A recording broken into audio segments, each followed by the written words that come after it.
question 51, you've got to use your calculator in the sequence mode to find the number of terms needed for the sum to equal 224694. So the first thing we've got to do in part A is to find the expression for Tn. Now A is clearly 6. The common ratio, 48 over 6, is equal to 8. So therefore Tn, A, the R, the n minus 1, that will be 6 times 8 to the n minus 1. Entering that on your calculator, and make sure when you do that, your sequence mode is on. You can see here, is on, you can see here that I need a total of 6 terms in order for that sum to be reached. So S of 6 is equal, the sum of the 6 terms I should say, 2294.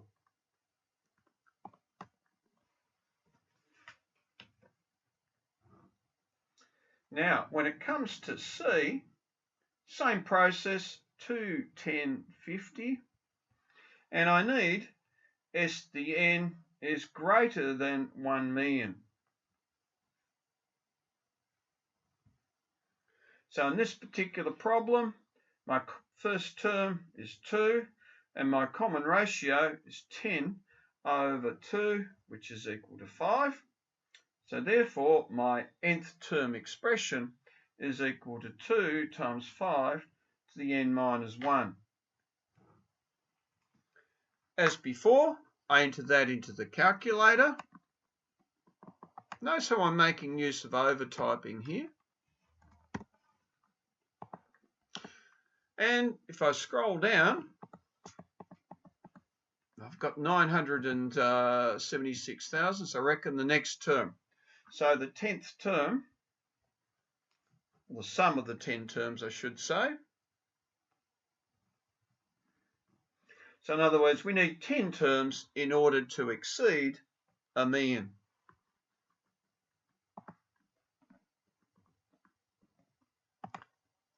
In 51E, we want to find out the number of terms, the sum of the number of terms to first exceed 500. As before, we enter the expression into the calculator, take it from there. Notice how I'm making a lot of use of overtyping. So if I do that, scrolling through, you can see that the sum of 11 terms is 511.90. So in other words, 11 terms are needed. As you're doing a problem like this, please put down the workings that you've been using.